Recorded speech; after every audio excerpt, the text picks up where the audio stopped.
ప్రభు అయిన యేసుక్రీస్తు పరిశుద్ధమైన నామంలో ఉదయకాల వాక్య జ్ఞానమును వీక్షిస్తున్న విశ్వాసులకు, సంఘమునకు, సేవకులకు, సకల పరిశుద్ధులకు దేవుని కృపయు, దేవుని సమాధానం, దేవుని దీవెనలు ఆయన మందిరంలో మీకు కలుగునుగాక. ఆమేన్. ఉదయకాల వాక్య ధ్యానము కీర్తన గ్రంథము 63వ అధ్యాయము 1వ వచనమును 2వ వచనమును ధ్యానం చేసుకుందాం. కీర్తన గ్రంథము 63వ అధ్యాయము 1-2 వచనములు. దేవా, నా దేవుడవు నీవే, వేకువనే నిన్ను వెతుకుదును, నీ బలమును నీ ప్రభావమును చూడవలనని పరిశుద్ధాలయమందు నేనెంతో ఆశతో నీ తట్టు కనిపెట్టుకొని ఉన్నాను. నీళ్లు లేక ఎండి ఉన్న దేశమందు నా ప్రాణము నీ కొరకు తృష్ణగొనుచున్నది. నీ మీది ఆశ చేత నిన్ను చూడవలనని నా శరీరము కృషించుచు ఉన్నది. భక్తుడైన దావీదు యూదా అరణ్యంలో ఉండగా రచించిన కీర్తన. అనగా దావీదు భక్తుడు ప్రతి విషయంలోనూ, ప్రతి సమయంలోనూ, శ్రమలోనూ, కష్టంలోనూ, ఇబ్బందులోనూ, ఆనందంలోనూ వేకువనే దేవుని సన్నిధిని వెతుకువాడుగా, అనగా దేవుని సన్నిధిని ప్రార్థించుటకు, ఆయన చిత్తమేమిటో తెలుసుకున్నటకు ప్రతిదినము దేవునికి ప్రార్థన చేయువాడుగా ఉన్నాడని, దేవుని సన్నిధి అతనికి తోడుగా ఉండునట్లుగా ఆయన సన్నిధిని, అనగా దేవుని సన్నిధిలో ఏమంటే దేవుడు తన ప్రత్యక్షతను, తన దర్శనమును అనుగ్రహించి ఆయన సన్నిధిని వెతుకు వారికి ఆయన తన కృపను అనుగ్రహించి, కాపుదల సంరక్షణ అనుగ్రహించి ఆశీర్వదిస్తాడని దేవుని వాక్యంలో రాయబడి, గడిచిన కాలమంతయు దేవుడు మన జీవితంలో చేసిన ప్రతి మేలుకై, ఉపకారములకై మనము కూడా అలాగూ దేవుని సన్నిధిని వెతుకుచు దేవునికి చేయు ప్రార్థన అయి ఉండాలని, ప్రతిదినము మనము దేవునికి చేయు ప్రార్థన అయి ఉండాలని దేవుని వాక్యంలో రాయబడి ఉంది. అందుకే కీర్తన గ్రంథము 27వ అధ్యాయము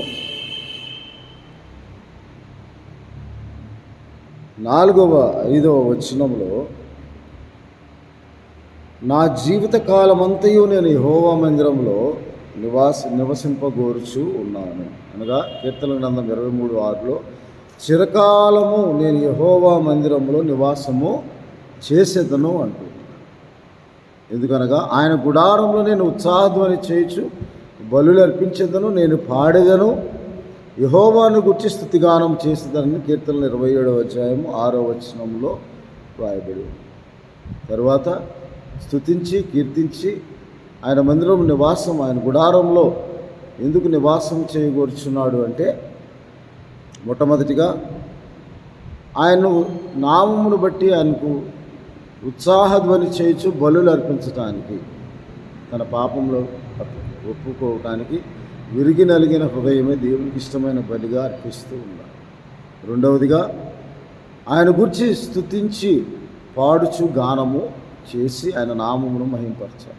మూడవదిగా యెహోవా 7వ వచనము, నేను కంఠధ్వని ఎత్తి నిన్ను ప్రార్థించినప్పుడు నా మనవి ఆలకించి కరుణతో నాకు ఉత్తరం ఇమ్మని ఆయనకు మొరపెట్టాలి. ఆయన పరిశుద్ధాలయం. అందుకే దేవుని యొద్ద నేను ఒక వరం అడిగి తిని దాన్ని నేను వెతుకుచూ ఉన్నాను అంటున్నాడు. ఇవన్నీ ఎందుకు అడుగుచున్నాడు? ఎందుకు ఆయన సన్నిధిని వెతుకుచు, సన్నిధిని ప్రార్థిస్తూ, స్తుతించుచు, బలులు అర్పించుచు, స్తోత్రం చెల్లిస్తూ ఉన్నాడంటే, మొట్టమొదటి ఫలము, ఆపత్కాలమున ఆయన తన పర్ణశాలలో నన్ను దాచును, తన గుడారం మాటున దాచును, ఆశ్రయదుర్గం మీద ఆయన నన్ను ఎక్కించును అంటాడు 27వ కీర్తన 5వ వచనం. ఆపత్కాలంలో, శ్రమ కలిగిన సమయంలో.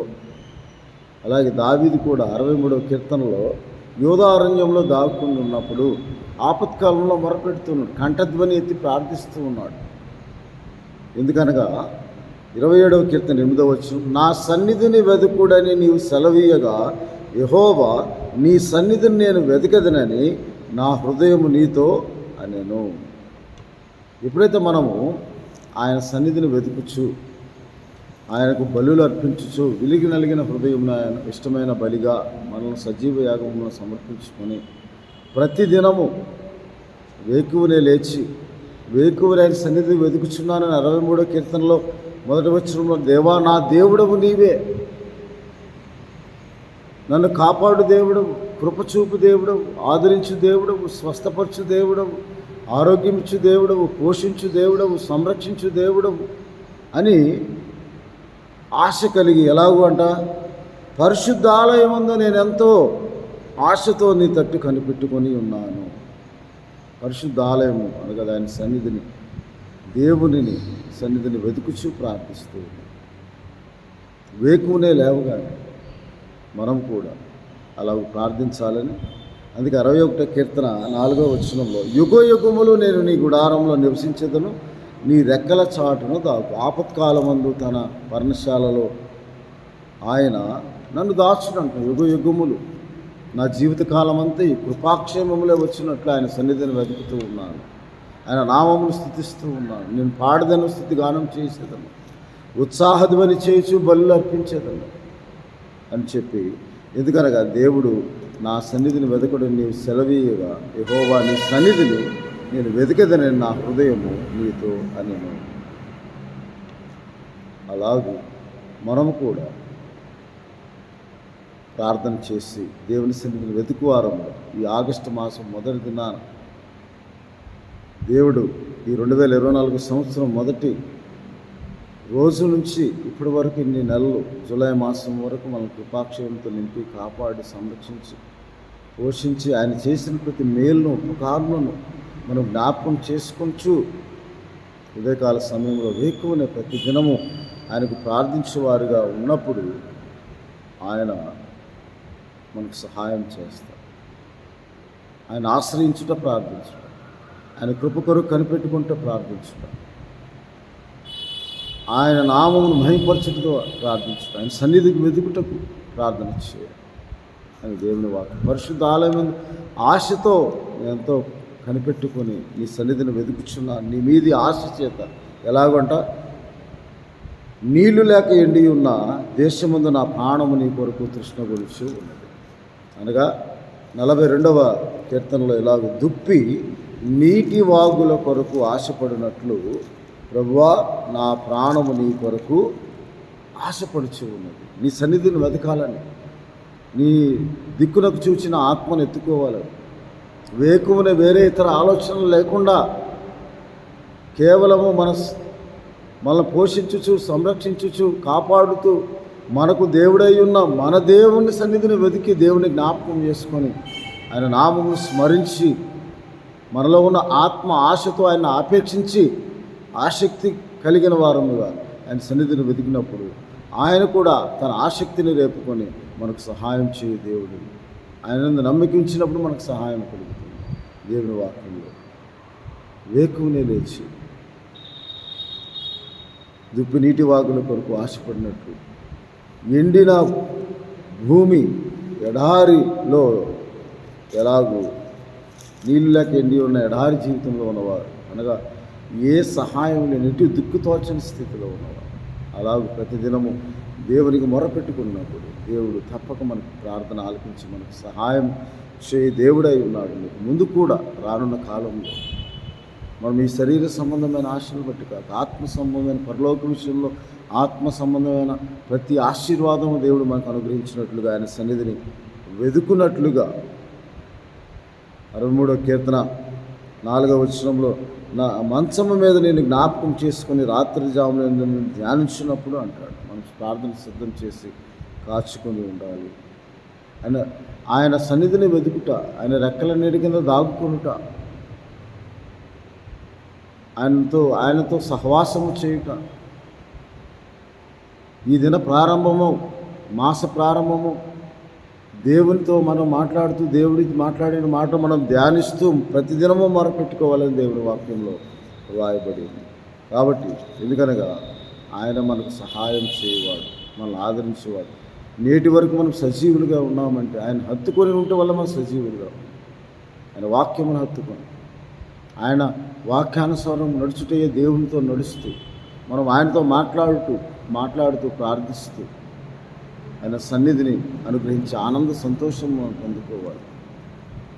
అది ఆరోగ్యమే కావచ్చు, స్వస్థతే కావచ్చు, ఆర్థిక ఇబ్బందులే కావచ్చు, ఇంకా ఏ అవసరతనైనా సరే, గర్భఫలమే కావచ్చు, వివాహమే కావచ్చు, ఉద్యోగ ప్రయత్నమే కావచ్చు, చదువుల్లో కూడా దేవుడు మన బిడ్డలకు సహాయం చేయనట్లుగా వేకువనే లేచి మన దేవుని సన్నిధిని వెతకాలని, దేవుని నామం బట్టి మనం చేతులెత్తి మన జీవితకాలం అంతా ఉన్న కృపాక్షేమం రావాలి అంటే కీర్తన గ్రంథం 63:6 కాగా నా జీవితకాలం అంతా నేను ఇలాగ నిన్ను స్తుతించేదను, నీ నామం బట్టి చేతులెత్తేదను, నీవు నాకు సహాయకుడు అయి ఉంటివి, నీ రెక్కల చాటును శరణుజొచ్చి ఉత్సాహధ్వని చేసేదను, నా ప్రాణము నిన్ను అంటి వెంబడించున్నది, నీ కుడి చేయి నన్ను ఆదుకొనుచు ఉన్నది.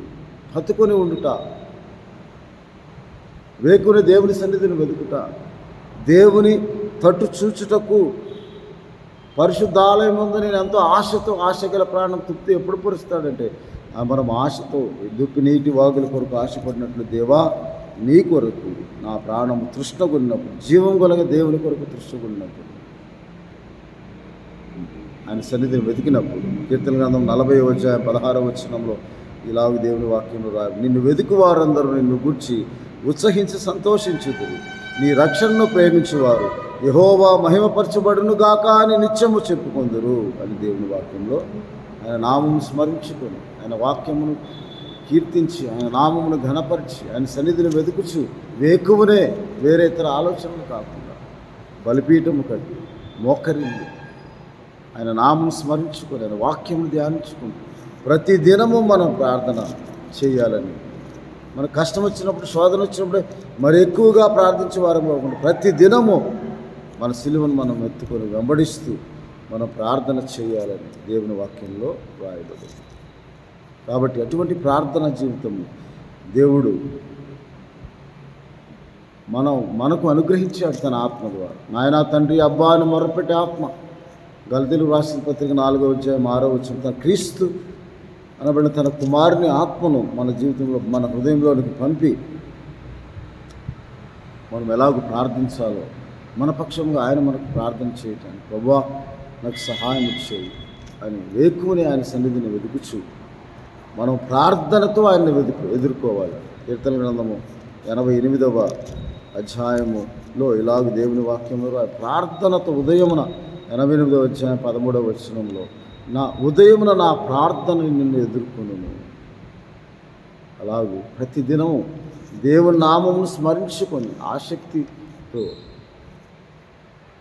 ఇటు దిక్కుతోచని స్థితిలో ఉన్నవారు, సమస్యలతో, శోధనలతో, ఇబ్బందులతో ఉన్నవారు దేవుని సన్నిధిని వెతుకుచు దేవునికి, నా దేవుని నామముకు తగిన మహిమా ప్రభావములు ఆరోపిస్తూ, ఆయన నామం తగిన ఆయనకు మాత్రమే మహిమా ప్రభావాలు ఆరోపిస్తూ ఆయన నామమును స్మరించుకొని ప్రార్థించడం. 143వ కీర్తనలో ఇలాగంటాడు 6వ వచనంలో, నీ తట్టు నా చేతులు చాపుచున్నాను, ఎండిపోయిన భూమి వేళ నా ప్రాణం నీ కొరకు ఆశపడుచు ఉన్నది. 8వ వచనంలో, నీ యందు నేను నమ్మిక ఉంచి ఉన్నాను, ఉదయమున నీ కృపావార్తను నాకు వినిపింపుము, నీ వైపునకు నా మనసును ఎత్తుకొనిచు ఉన్నాను. అలాగే మన ప్రాణమును, మన ఆత్మను, మన మనస్సును ఆయన దిక్కునకు చూసి మన ఆత్మను ఎత్తుకొని మనం ప్రార్థించినప్పుడు దేవుడు తప్పక మనకు సహాయం చేసి, ఆయన సన్నిధిని వెతికినప్పుడు ఆయన సన్నిధిని ఉండిన ఆనందము, సంతోషము మనకు దేవుడు అనుగ్రహిస్తాడు. ప్రతిదినము మనం ప్రార్థించేవారముగా ఆయన వాక్యం మీద ఆశ పెట్టుకొని, ప్రభువా నన్ను ఎప్పుడు ఆదరించదువో అని భక్తుడైన దావీదు 119వ కీర్తన 81-82 వచనాల్లో ఆయన నీ వాక్యం మీద ఆశ పెట్టుకొని ఉన్నానని 74వ వచనంలో రాసిన ప్రకారం మనం కూడా అలా ఆశ కలిగి దేవుని సన్నిధిని వెతుకుచు వేకువనే ఉదయకాలంలో ఆయన వినుబుద్ధి పుట్టిస్తాడంట. వినుకాలం ఉదయకాలంలో ఆయన మన ప్రార్థనలు వింటాడు. మన విరిగి నలిగిన హృదయంతో బలిపీఠము కట్టి ప్రార్థించినప్పుడు దేవుడు తప్పక మనకు సహాయం చేస్తాడని దేవుడు వాక్యంలో రాయబడి, అట్టి ప్రార్థనా జీవితాన్ని, ఆయన గురించిన ధ్యానం, ఆయన సన్నిధిని వెతుకు ప్రార్థన, ఆయన సహాయం కొరకు చేయి కంఠధ్వని ఎత్తి పెట్టు మొర్ర, విజ్ఞాపన, మనవి, విన్నపము ఇవన్నీ ఆయన దృష్టికి అంగీకారకృతంగా ఉండినప్పుడు ఆయన తప్పక సహాయం. ప్రతిదినము మనం ప్రార్థన చేయాలి. ఏదో మన అవసరం ఉన్నదని మనము ప్రార్థన చేయక ఆయన సన్నిధిలో మనం ప్రతిదినం ప్రార్థించేవారుగా ఉండాలని, ఆయనకు మొరపెట్టేవారుగా ఉండాలి, వేకువరి ఆయన సన్నిధిని వెతుకువారముగా ఉండాలని. అలా ఉండినప్పుడు దేవుడు తప్పక మనకు సహాయం చేయ దేవుడై ఉన్నాడు. మన మనవి ఆలకించే దేవుడై ఉన్నాడు. ప్రతిదినము మనం ప్రార్థించి, ఆకాశం మీద నీవు తప్ప నాకెవరున్నారు ప్రభు, నీవే నా దిక్కు, నా శైలము, నా కోట, నా కొండ, నన్ను ఆదరించేవాడు, కృప చూపువాడు, సహాయం చేయవాడు ప్రభు. నేను ఎల్లప్పుడూ నిరీక్షించి నీ కృప కొరకు కనిపెట్టుచు ప్రతి దినము నేను ప్రార్థిస్తూ ఉన్నాను ప్రభు, సహాయం చేయి ప్రభు అని మనం ప్రార్థించినప్పుడు దేవునికి చేయి ప్రార్థన ఆయన సన్నిధిలో అంగీకారకృతంగా ఉంటుంది. ఆయన మనల్ని కాపాడి సంరక్షించి ఈ రానున్న ముందు రాబో కాలంలో కూడా గడిచిన కాలం అంతా ఎలాగూ కాపాడి మనకు సహాయం చేసి మనల్ని ఆదరించాడు. అలాగే మనము కూడా ఆయన కార్యములను జ్ఞాపకం చేసుకుంటూ ప్రార్థించేవారు ఉన్నప్పుడు ఇది మొదలుకొని మేమైతే నిత్యం మా దేవుడని యెహోవాను స్తుతించదము, ఆయన నామమును కీర్తించదము అని చెప్పి కీర్తన గ్రంథం 115వ అధ్యాయం 18వ వచనంలో రాయబడినప్పుడు 13వ వచనంలో ఇదే మేమైతే ఇది మొదలుకొని యెహోవా నిత్యం యెహోవా నామం స్తుతించదము, యెహోవాను స్తుతించుడు అని చెప్పినప్పుడు పిల్లలనేమి పెద్దలనేమి తన యందు భయభక్తి గల వారిని యెహోవా ఆశీర్వదించును. యెహోవా మిమ్మును మీ పిల్లలు వృద్ధి పొందించును. భూమి ఆకాశం సృజించిన యెహోవా చేత మీరు ఆశీర్వదింపబడిన వాడు. కాబట్టి అలాంటి ఆశీర్వాదం దేవుడు మీకును మీ కుటుంబములకు ఎప్పుడు ఇది మొదలుకొని మనం నిత్యము యెహోవా మీద ఆశ పెట్టుకొని ఆయన సన్నిధి వెతుకుచూ ప్రార్థించినప్పుడు యెహోవా సియోన్లో నుండి మిమ్మల్ని ఆశీర్వదిస్తూ పిల్లలనేమి పెద్దలనేమి ఆయన యెహోవా మమ్మల్ని మర్చిపోలేదు. యెహోవా యందు భయభక్తులు గలవారులారా ఆయన నామమును స్తుతించుడు, ఆయన నామమును గణపరచుడు. యెహోవా మమ్మల్ని మర్చిపోలేదు. ఆయన పిల్లలనేమి పెద్దలనేమి ప్రతి ఒక్కరిని ఆశీర్వదించు దేవుడు, దీవించు దేవుడై ఉన్నాడు. దేవుడు వాక్యంలో రాయబడింది. కాబట్టి మనము కూడా అలాగ ప్రార్థించి దేవుని దీవెనలు పొందుకోవాలి. ఇది మొదలుకొని నిరంతరం మనం దేవుని నామాన్ని స్మరిస్తూ దేవుని కృప కొరకు కనిపెట్టచ్చు, దేవునికి ప్రార్థించేవారంగా, ఆయన సన్నిధిని వెతుకువారంగా. ఆయన సెలవిచ్చాడు, నా సన్నిధిని వెతకుడి అన్నాడు. దావీదు కూడా ఆయన సన్నిధిని ప్రవేశించి ప్రార్థించేవాడుగా ఉన్నాడు. అటువంటి ప్రార్థన కష్టంలోను, సంతోషంలోను, ఆనందంలోను, శోధనలోను, ఇబ్బందిలోను ప్రతి విషయంలో మనం ప్రతి దినము ఆయనకు మొరపెట్టువారుగా ఉన్నప్పుడు దేవుడు మనకు సహాయం చేయ దేవుడై ఉన్నాడని మన దీర్ఘదశలో జ్ఞాపకం చేసుకుంటాడు. మనకు సహాయం చేయ దేవుడై ఉన్నాడని దేవుడి వాక్యంలో రాయబడింది. అటు ప్రార్థనా జీవితం, ప్రార్థించు ఆత్మను మనం కలిగి ఉన్నప్పుడు దేవుడు తప్పక మనకు సహాయము చేయ దేవుడై ఉన్నాడని ఆయన మనలను ఆశీర్వదించి మిమ్మల్ని మీ కుటుంబాలను దీవించునుగాక. ఆయన సన్నిధిని వెతికినప్పుడు ఆశీర్వాదము తప్పక దేవుడు మీకు అనుగ్రహించి మిమ్మల్ని మీ కుటుంబములను ఆదరించి సహాయం చేయనుగాక. ప్రార్థన చేసుకున్నాం. పరిశుద్ధుడైన మహోన్నతుడైన తండ్రి, ఉదయకాల సమయంలో మేము మీ సన్నిధిని వెతుకువారముగా వేకువనే ప్రతిదినం మీకు ప్రార్థించేవారు, మొరపెట్టువారముగా ఉండినప్పుడు ప్రభువా, ఉండిపోయిన భూమి వేలే ఎటు దిక్కుతోచిన స్థితిలో ఉన్న సమయంలో మేము మీ సన్నిధిని ప్రతిదినం వెతుకుచు ఉండినప్పుడు ప్రభువా, ఆపత్కాలము మీ పర్ణశాలలో మీ గుడారం మాట మమ్మల్ని దాచి మీ రెక్కల నీడ కింద మమ్మల్ని కాపాడు. ఏ తెగులు మా గుడాలను సమీపించకుండా కాపాడు, సంరక్షించు, పోషించు ప్రభా. మేమైతే ఇది మొదలుకొని నిరంతరం మీ సన్నిధిలో ప్రార్థించే వారంలో ఉన్నాను. ఒక హృదయం నిశ్చయిత కలిగి ప్రతిదినం మీకు మొరపెట్టి మేము మీ సన్నిధిని వెతుకువారం, మీ సన్నిధిలో ఉన్న ఆనందం, సంతోషం పొందుకున్న వారంగా ఉన్నట్టు ప్రతి కుటుంబాన్ని వీడియో ద్వారా వీక్షిస్తున్న ప్రతి కుటుంబాన్ని ఇది మొదలుకొని నిరంతరం దేవుడిని యెహోవా ఆశీర్వదించునుగాక. వారు విశ్వసించిన ప్రకారం వారికి కలుగునుగాక. వారు మీ నమ్మిక చొప్పున మీకు కలుగునుగాక అన్న వాగ్దానం ప్రతి ఒక్కరికి దయచేయండి. ప్రార్థన ఫలమును వారి ప్రార్థన సఫలపరిచి ఆశీర్వదించండి ప్రభా. మీరు ఇచ్చిన నూతన మాసం కొరకు స్తోత్రం. ఆగస్టు 1వ దినాన మీ మందిరంలో ఉండి ప్రతి ఒక్కరి కొరకు ప్రార్థించడానికి మీరు ఇచ్చిన ప్రార్థన సమయాన్ని బట్టి, మీ దర్శన కాలమును బట్టి స్తోత్రాలు చెల్లిస్తాం. ఇది మొదలుకొని నిరంతరం మీ కృపాక్షేమంతో మమ్మల్ని అందరినీ నింపుమని మా ప్రభువును రక్షకుడునైన యేసుక్రీస్తు వారి పరిశుద్ధమైన నామమునే ప్రతి ఒక్కరి కొరకు ప్రార్థిస్తున్నాము తండ్రి. ఆమేన్. తండ్రి దేవుని ప్రేమ, ప్రభువును రక్షకుడైన యేసుక్రీస్తు వారి కృప, పరిశుద్ధాత్మనిచ్చే ఆదరణ, ఆయన సన్నిధి మీకు తోడుగా ఉంది. ఆయన మిమ్మల్ని కాపాడి సంరక్షించి ఆశీర్వదించునుగాక. ఆమేన్. దేవుడు మిమ్మల్ని దీవించునుగాక. ఆమేన్.